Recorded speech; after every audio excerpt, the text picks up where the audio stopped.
محترم ناظرین، السلام علیکم ورحمۃ اللہ وبرکاتہ۔ آج کی اس ویڈیو میں قیام دارالعلوم دیوبند کی سرگزشت پیش کریں گے اور یہ بھی بتائیں گے کہ دارالعلوم دیوبند کا قیام کب اور کیسے ہوا، اس کا طریقہ کار کیا تھا، کس پس منظر میں ہوا اور اس وقت ملک کی صورتحال کیا تھی، کن بزرگوں کے ہاتھوں اس کی بنیاد رکھی گئی۔ مذکورہ والا سوالات کے جوابات آج کی اس ویڈیو میں دیے جائیں گے، تو آئیے ویڈیو شروع کرتے ہیں۔ سن 1857 کے خونی انقلاب میں جب دہلی اجڑی اور اس کی سیاسی وسعت الٹ گئی تو دہلی کی علمی مرکزیت بھی ختم ہو گئی اور علم و دانش کا کارواں وہاں سے رخت سفر وادنے پر مجبور ہو گیا۔ اس وقت کے اہل اللہ اور خصوصیت سے ان بزرگوں کو جو اس خونی انقلاب سے خود بھی گزر چکے تھے، یہ فکر و اضطراب لاحق ہوا کہ علم و معرفت کے اس کارواں کو کہاں ٹھکانہ دیا جائے اور ہندوستان میں بے سہارا مسلمانوں کے دین و ایمان کو سنبھالنے کے لیے کیا صورت اختیار کی جائے۔ خوش قسمتی سے اس وقت اس راہ عمل کے مذاکروں کا مرکزی مقام دیوبند کی مسجد چھتہ تھی۔ یہ وہی مسجد ہے جس میں حضرت حاجی عابد حسین صاحب اور حضرت مولانا رفیع الدین صاحب علیہم الرحمہ قیام پذیر تھے۔ حجت الاسلام حضرت مولانا محمد قاسم نانوتوی علیہ الرحمہ بھی ورود دیوبند کے موقع پر اسی مسجد میں قیام فرماتے تھے۔ حجت الاسلام حضرت مولانا محمد قاسم نانوتوی علیہ الرحمہ کی سسرال اسی مسجد چھتہ کے قریب محلہ دیوان میں واقع تھی، اس لیے اکثر یہاں تشریف آوری ہوتی رہتی تھی، بلکہ اس وقت تک وہ دیوبند کو وطن ثانی بنا چکے تھے۔ اس طرح ان بزرگوں میں کمال درجے کا ربط و ضبط قائم ہو گیا۔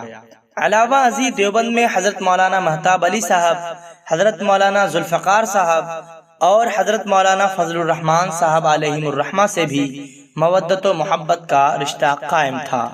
چنانچہ ان حضرات کے وقت کا اکثر حصہ مسلمانوں کے علمی و دینی ورثہ کی بقا و ترقی اور ملی تحفظ کی فکر میں صرف ہونے لگا۔ اس وقت بنیادی نقطہ نظر یہ قرار پایا کہ مسلمانوں کے دینی شعور کو بیدار رکھنے اور ان کی ملی شیرازہ بندی کے لیے ایک دینی و علمی درسگاہ کا قیام ناگزیر ہے۔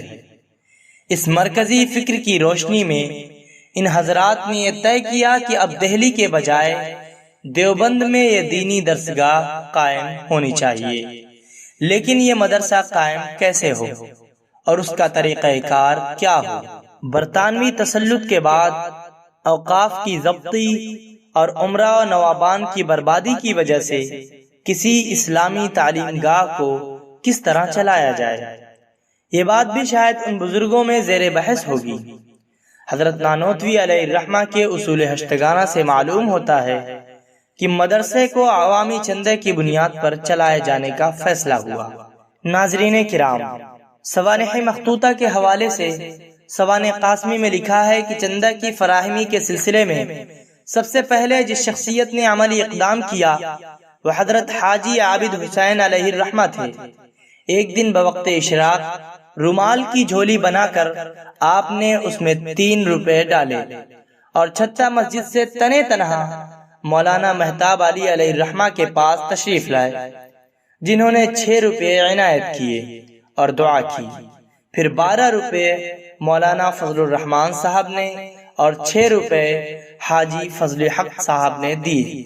پھر وہاں سے اٹھ کر آپ حضرت مولانا ذوالفقار علی صاحب علیہ الرحمہ کے پاس تشریف لائے اور انہوں نے فوراً 12 روپے دیے اور حسن اتفاق سے اس وقت سید ذوالفقار علی ثانی دیوبندی وہاں موجود تھے، ان کی طرف سے بھی 12 روپے عنایت کیے۔ وہاں سے اٹھ کر یہ درویش بادشاہ صفت محلہ ابوالبرکات پہنچے، 200 روپے جمع ہو گئے اور شام تک 300 روپے۔ یہ قصہ بروز جمعہ دوم ماہ ذوالقعدہ سن 1282 ہجری میں پیش آیا۔ بالآخر 15 محرم الحرام سن 1283 ہجری بروز پنج شنبہ مطابق 31 مئی سن 1866 کو قصبہ دیوبند کی مسجد چھتہ کے کھلے صحن میں انار کے ایک چھوٹے سے درخت کے سائے میں نہایت سادگی کے ساتھ مدرسہ عربی کا افتتاح عمل میں آیا۔ تدریس کے لیے سب سے پہلے جس استاذ کو مقرر کیا گیا وہ حضرت مولانا ملا محمد محمود دیوبندی علیہ الرحمہ تھے، اور اس مدرسے کے پہلے طالب علم کا نام محمود حسن تھا، جو بعد میں شیخ الہند کے نام سے پوری دنیا میں جانا پہچانا گیا۔ یہ عجیب اتفاق ہے کہ اس درسگاہ کے سب سے پہلے استاذ اور شاگرد دونوں کا نام محمود تھا۔ اس بے سر و سامانی کے ساتھ اس مدرسے کا افتتاح عمل میں آیا۔ نہ کوئی عمارت موجود تھی اور نہ طلبہ کی جماعت۔ اگرچہ بظاہر یہ ایک مدرسے کا بہت ہی مختصر اور محدود پیمانے پر افتتاح تھا، مگر در حقیقت یہ ہندوستان میں دینی تعلیم اور اسلامی دعوت کی ایک عظیم تحریک کا آغاز تھا۔ قیام مدرسہ کے 4 دن بعد 19 محرم الحرام سن 1283 ہجری بروز دوشنبہ حاجی سید فضل حق صاحب علیہ الرحمہ کی جانب سے ایک اشتہار شائع کیا گیا، جس میں قیام مدرسہ کا اعلان، چندہ کی اپیل اور مدرسے کے منصوبوں کا اظہار کیا گیا تھا۔ اشتہار کا متن یہ تھا: الحمدللہ کہ مقام قصبہ دیوبند ضلع سہارنپور میں اکثر اہل ہمت نے جمع ہو کر کسی قدر چندہ جمع کیا اور ایک مدرسہ عربی 15 تاریخ محرم الحرام 1283 ہجری سے جاری ہوا، اور مولوی محمد محمود صاحب بالفعل بمشاہرہ 15 روپے ماہوار مقرر ہوئے، چونکہ لیاقت مولوی صاحب کی بہت کچھ ہے اور تنخواہ بسبب قلت چندہ کے کم۔ ارادہ محتممان مدرسہ کا ہے کہ بشرطِ وصول زر چندہ قابل اطمینان جس کی امید کر رکھی ہے، تنخواہ مولوی صاحب موصوف کی زیادہ کی جاوے اور ایک مدرس فارسی و ریاضی کا مقرر ہو۔ جملہ اہل ہمت و خیرخواہان ہند خصوصاً مسلمانان سکنائے دیوبند و قرب و جوار پر واضح ہو کہ جو لوگ اب تک شریک چندہ نہیں ہوئے بدل شریک ہو کر امداد کافی دیویں، اور واضح ہو کہ چندہ مفصلہ فہرست حاضہ کے کہ جس کی میزان کل 401 روپے 8 آنے ہیں۔ دوسرا چندہ واسطے خوراک و مدد خرچ طلبہ بیرون جات کے جمع ہوا ہے اور 16 طالب علموں کا صرف جمع ہو گیا ہے، اور انشاءاللہ روز بروز جمع ہوتا جاتا ہے۔ اس میں سے طلبہ بیرون جات کو کھانا پکا پکایا اور مکان رہنے کو ملے گا۔ کتابوں کا بندوبست بھی متعاقب ہوگا۔ نام محتممان کے درج ذیل ہیں۔ جن صاحبوں کو روپیہ چندہ بھیجنا منظور ہو تو بنام ان کے بذریعہ خط بیرنگ ارسال فرما دیں، رسید اس کی بصیغہ پیڈ بھیجی جائے گی۔ ناظرین، یہ اشتہار جہاں ایک طرف چندہ کی اپیل تھی، وہیں دوسری طرف اس میں مدرسہ عربی دیوبند کے منصوبوں کا اعلان تھا۔